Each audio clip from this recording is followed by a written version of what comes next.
मैं जम्मू कश्मीर से हूँ और हमारी हिंदुस्तान की सदर ने जब यहाँ पे अपना ये एड्रेस पढ़ा तो उसमें सबसे ज़्यादा और अवलीन जो बताई गई अचीवमेंट वो जम्मू कश्मीर के बारे में बताई गई,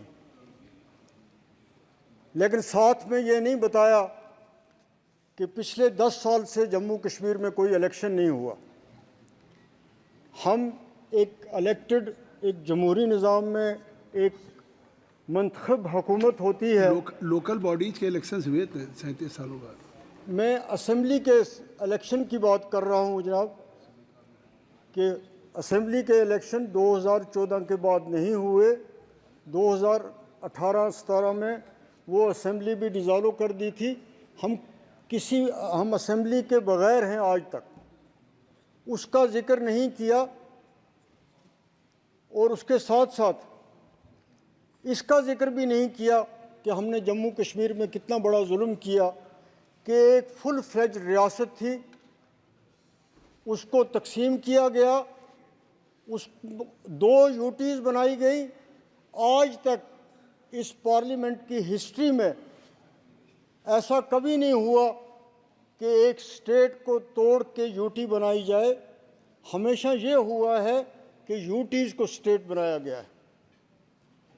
और मैं आप इस सब हाउस के सामने ये रखना चाहता हूँ कि ये बहुत बड़ी नाइंसाफ़ी हुई है जम्मू कश्मीर और लद्दाख के लोगों के साथ, जिन्होंने इस फैसले को कबूल नहीं किया है।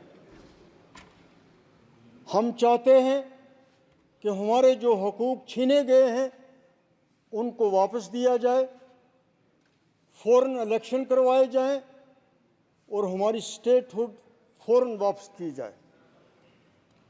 वहाँ के लोग एक जमहूरी अमल के ना होने से, मंतखब नुमाइंदे ना होने की वजह से बहुत ज़्यादा सफ़र कर रहे हैं। मैं आपको ये बताना चाहता हूँ कि हमारा जम्मू कश्मीर हाइड्रो इलेक्ट्रिक के लिए बहुत बड़ा पोटेंशियल है। वहाँ पे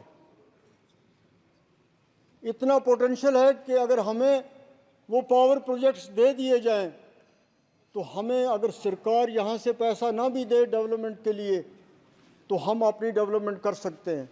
लेकिन बदकिस्मती की बात है कि वहाँ जब गवर्नर रूल हुआ, एलजी का राज आया, तो हमारे वो जो पावर प्रोजेक्ट्स हैं जिनको स्टेट की पावर डेवलपमेंट कॉरपोरेशन बना रही थी, वो एनएचपीसी को दे दिए।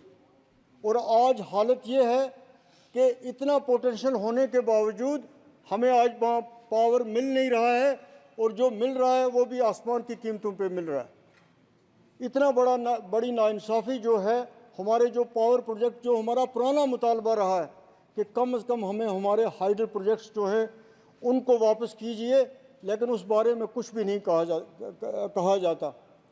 ऑनरेबल प्राइम मिनिस्टर ने 2 बार अपनी तकरीरों में ज़िक्र किया कि दिल की और दिल्ली की दूरियां जो हैं हम उनको कम करेंगे, लेकिन ग्राउंड पे कोई भी ऐसी चीज़ नहीं लग रही कि जिससे ये दूरियां कम हुई हों, बल्कि इन दूरियों में इजाफा हुआ है। साथ साथ आपने अपने भाषण में मेट्रोज़ का जिक्र किया, लेकिन जम्मू और कश्मीर के 2 बड़े शहर जो हैं उनके लिए मेट्रो के बारे में कुछ भी नहीं कहा गया। दोनों बड़े शहर हैं। श्रीनगर में लाखों की तादाद में टूरिस्ट जाते हैं और जम्मू में भी बहुत ज़्यादा यात्री जाते हैं, लेकिन उन दोनों के बारे में इस भाषण में कुछ भी नहीं कहा गया। आज इस जो यहाँ पे खुतबा पढ़ा गया उसमें ट्राइबल्स के बारे में बात की गई। मेरे से पहले भी 2 मेंबर्स ने यहाँ पे कहा कि बहुत ज़्यादा चर्चा की जाती है, बहुत ज़्यादा प्रोपेगेंडा किया जाता है कि ट्राइबल्स को बहुत कुछ मिल रहा है, बहुत बड़ी फैसिलिटीज़ उनके लिए हैं, बहुत बड़ी कंसेशंस हैं, तो उसका नतीजा ये होता है कि दूसरे लोग समझते हैं कि शायद सारी नवासियाँ जो हैं, हुकूमत की सारी कंसेशंस जो हैं, नौकरियां हैं, पैसा है, सब कुछ है, वो इन लोगों को दिया जा रहा है, लेकिन ग्राउंड पे आप देखें तो इन लोगों को कुछ भी नहीं मिलता है।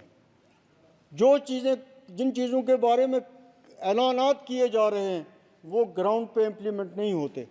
मेरी तजवीज़ है कि ट्राइबल के जो मिनिस्टर हैं वो तमाम ट्राइबल के जो एमपीज़ यहाँ पे इलेक्ट होके आए हैं उनके साथ बैठे, उनसे पूछ के अपने प्लान बनाएं और ये देखें कि क्या जो पैसा यहाँ से जा रहा है, जिसके बारे में तज़किरा हो रहा है, क्या वो वहाँ उन लोगों के पास पहुँचता है।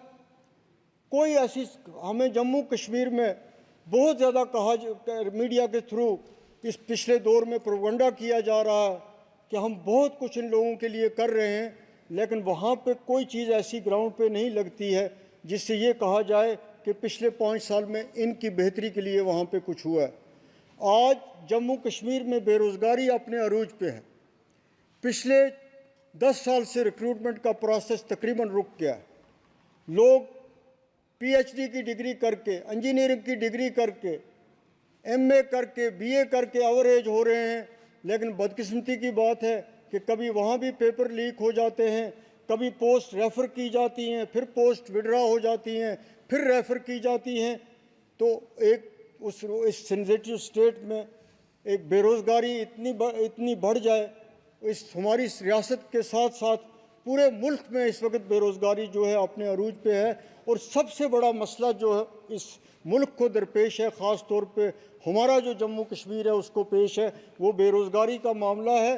और उस पे इस एड्रेस में उसको एड्रेस करने के लिए कोई चीज़ जो है, कोई रोड मैप उसके लिए नहीं दिखाया गया है।